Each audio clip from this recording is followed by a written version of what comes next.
Heinrich ಹೀನ್ ಅನ್ನೋನು Germany ದೇಶದ ಬಹುದೊಡ್ಡ ಕವಿಯಾಗಿದ್ದ. ಅವನು ಬರೀ ಪ್ರೇಮ ಕಾವ್ಯಗಳನ್ನೇ ಬರೆಯೋನು. ಅವನಿಗೆ ಏನು ಕಂಡ್ರು ಕೂಡ ಅದ್ರ ಮೇಲೆ ಪ್ರೇಮ ಹೊಸರು ಅಂತ ಕಾವ್ಯ ಬರೆದು ಹಾಕ್ಬಿಡ್ತಿದ್ದ.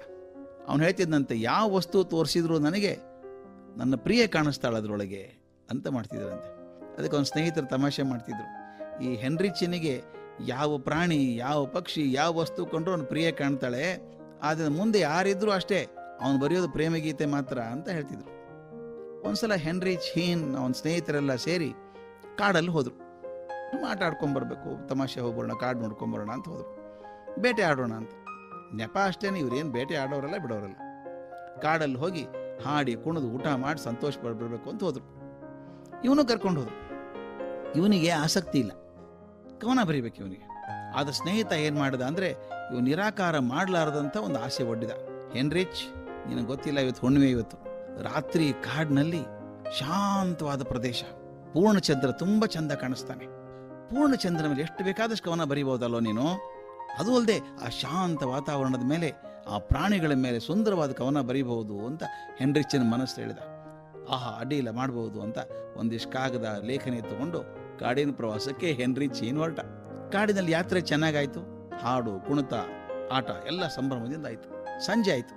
ಇನ್ನೇನು ತಮ್ಮ ವಾಹನದ ಹತ್ರ ಹೊರಟು ತಮ್ಮ ನಗರಕ್ಕೆ ಹೋಗಬೇಕು ಅಂತ ಹೊರಡೋ ಹೊತ್ತಿಗೆ ಏನೋ ಸಪ್ಪಳ ಕೇಳಿಸ್ತು. ಜಿಂಕೆಗಳೆಲ್ಲ ದಿಕ್ಕಾಪಾಲಾಗಿ ಓಡೋಕ್ ಶುರು ಆಯಿತು. ಅದ್ರ ಹಿಂದೇನೋ ಒಂದು ದೊಡ್ಡ ಹುಲಿ ಗರ್ಜನೆ ಕೇಳಿಸ್ತು.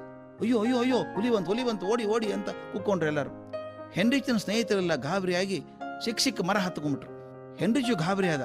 ಹೆಗಲಿಗೊಂದು ಚೀಲ ಇತ್ತಲ್ಲ, ಅದಿತ್ತು, ಹಾಗೆ ಸರಸರ ಒಂದು ಮರ ಏರಿ ಕೂತ್ಕೊಂಡ್ಬಿಟ್ಟ. ದೊಡ್ಡ ಮರ ಮೇಲೆ ಕೂತ್ಕೊಂಡ್ಬಿಟ್ಟ. ಒಂದು ಕ್ಷಣದಲ್ಲಿ ದೊಡ್ಡ ಹುಲಿ ಬಂದ್ಬಿಡ್ತ ಅಲ್ಲಿಗೆ. ಆ ಕಡೆ ಈ ಕಡೆ ಎಲ್ಲ ಕಡೆ ನೋಡ್ತಾ ಇತ್ತು. ಹೆನ್ರಿಚ್ ನೋಡಿದ, ಹತ್ತಿರದ ಮರಗಳ ಮೇಲೆ ಯಾವ ಸ್ನೇಹಿತರು ಇಲ್ಲ.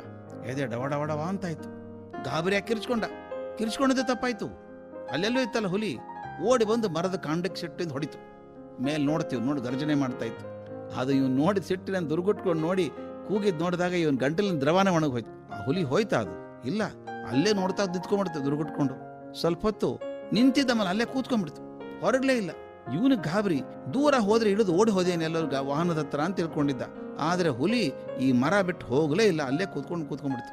ಇಡೀ ರಾತ್ರಿ ಹೆನ್ರಿಚ್ ಹೀನ್ ಮರದ ಮೇಲೆ ಕೂತಿದ್ದ. ನಿದ್ರೆ ಬರೋಕ್ ಸಾಧ್ಯ ಇದೆ ಏನ್ರಿ? ಕೆಳಗಡೆ ಹುಲಿ ಹೊರ್ರ ಅಂತ ಇರ್ಬೇಕಾದ್ರೆ ಮಲ್ಕೊಳಕ್ಕಾಗತ್ತಾ? ತೂಕಡಿಕೆ ಬಂದು ಕೆಳಗೆ ಬಿದ್ದರೆ ಏನು ಗತಿ ಅಂತ. ಒಂದು ಕ್ಷಣ ಕೂಡ ಹೆನ್ರಿಚ್ ಹೀನ್ ಹುಲಿ ಮೇಲೇನು ಕಣ್ಣು ತೆಗಿಲಿಲ್ಲಂತೆ. ಮರುದಿನ ಬೆಳಿಗ್ಗೆ ಹುಲಿ ಎಷ್ಟೊಂದು ನೋಡ್ತು, ಇವನೇನು ಕೆಳಗೆ ಬರೋನ್ ಕಾಣಿಸಲ್ಲ ಅಂತ ಹೇಳಿ ಹುಲಿ ಒಳಗಡೆ ಹೋಯ್ತು. ಓಡ್ತಾ ಕಾಡಿನೊಳಗೆ ಹೋಗ್ಬಿಡ್ತು. ಇವ್ರು ಇಳಿಬೇಕು ಅನ್ನೋದು ಮತ್ತೆ ಹುಲಿ ಬಂದು ಜಿಂಕೆ ಮರಿ ಹಿಡ್ಕೊಂಬಂದು ಕೂತ್ಕೊಂಡ್ಬಿಡ್ತು. ಮತ್ತೆ ಈ ಮರದ ಕೆಳಗೆ ಕೂತ್ಕೊಂಡ್ರು. ಮತ್ತೆ ಇಡೀ ದಿವಸ ಅಲ್ಲೇ ಕೂತ್ಕೊಂಡ. 2 ರಾತ್ರಿ 2 ಹಗಲು ಪೂರ್ತಿ ಕೂತಿದ್ದ ಗಿಡದ ಮೇಲೆ. ಮರುದಿನ ಬೆಳಗ್ಗೆ ಹೆನ್ರಿಚಿನ ಸ್ನೇಹಿತರು ದೂರ ಇದ್ದರಲ್ಲ, ಪಾರಾಗಿ ಹೋಗಿದ್ದಾರಲ್ಲ, ಅವರು ಬೇಟೆಗಾರರನ್ನ ಅರಣ್ಯದ ಅಧಿಕಾರಿಗೆ ಕರ್ಕೊಂಬಂದ್ರು. ಡಮ್ ಡಮ್ ಡಮ್ ಶಬ್ದ ಮಾಡಿಕೊಂಡು ಗುಂಡು ಹಾರಿಸಿ ಬೆಂಕಿ ತಗೊಂಡು ಹುಲಿಯನ್ನು ಕಾಡಲ್ಲಿ ಓಡಿಸಿದ್ರು. ಹೆನ್ರಿಚನ ಕೆಳಗೆ ಇಳಿಸ್ಕೊಂಡ್ರು. ಹೆನ್ರಿಚ್ ಅರಜೀವಾಗಿ ಹೋಗಿದ್ದ. ಇವನು ಮನೆ ಕರ್ಕೊಂಡು ಹೋದ್ರು. ಸ್ನೇಹಿತ ಕೇಳಿದಂತೆ, ಹೆನ್ರಿಚ್, ಎಂಥ ಒಳ್ಳೆ ಅವಕಾಶ ಇತ್ತಲ್ಲೋ ನಿನಗೆ. ಹುಣ್ಣಿಮೆ ದಿವಸ ಗಿಡದ ಮೇಲೆ ಕೂತಿದ್ದೀಯಾ, ಮೇಲ್ ಚಂದ್ರ, ಕೆಳಗಡೆ ಹುಲಿ, ಎಷ್ಟು ಕವನ ಬರದೆ ಅಂತ ಕೇಳಿದ್ನಂತೆ. ಅವು ಹೆನ್ರಿಚ್ ಹೇಳಿದ್ನಂತೆ, ಎಲ್ಲಿ ಕವನ ಅಯ್ಯ, ಹಸಿವೆದ್ದ ಕಂಗಾಲಾಗಿ ಹೋಗಿದ್ದೆ ನಾನು. ಚಂದ್ರ ನನಗೆ ಹ್ಯಾಕೆ ಕಾಣಿಸ್ತಿದ್ದ ಗೊತ್ತಾ? ಪ್ರೀತಮೆ ಹೆಂಗೆ ಕಾಣಿಸ್ತಿಲ್ಲ, ಸುಂದರಿಯಾಗಿ ಕಾಣಿಸ್ತಿಲ್ಲ. ಚಂದ್ರ ನನಗೆ ಕಾಣಿಸಿದ್ದು ಬ್ರೆಡ್ಡಿನ ತುಂಡಿನಂಗೆ ಕಾಣಿಸ್ತಾ ಇದ್ದ ಅಂತ, ಬ್ರೆಡ್ ಕಣ್ಣಂಗೆ ಕಾಣಿಸ್ತಿದ್ದ ಅಂತ. ದಯವಿಟ್ಟು ನೆನಪಿಡಿ ಸ್ನೇಹಿತರೆ, ನಾವು ಪ್ರಕಟಪಡಿಸುವಂಥ ಭಾವನೆಗಳಾಗಲಿ ನಮ್ಮ ಮನಸ್ಸಿನ ಪರಿಸರದ ಪ್ರಭಾವದಿಂದ ಬಂದದ್ದು. ಅದಕ್ಕೆ ನಮ್ಮ ಹಿರಿಯರು ನಮ್ಮ ಪರಿಸರಕ್ಕೆ ಅಷ್ಟು ಮಹತ್ವ ಕೊಟ್ಟರು. ಅವನಂಥ ಸುಂದರ ಕಾವ್ಯ ಬರೆಯೋನು ಕಾಡಲ್ಲಿ ಸುಂದರವಾದ ವಾತಾವರಣ ಇದ್ದರೂ ಮನದಿದ್ದಾಗ ಎಲ್ಲಿ ಸುಂದರ ಕಾವ್ಯ ಬಂದಿತ್ತು. ಆದ್ದರಿಂದ ಪರಿಸರ ನಮ್ಮ ಜೀವನವನ್ನು ಕಟ್ಟಿಕೊಡ್ತದೆ.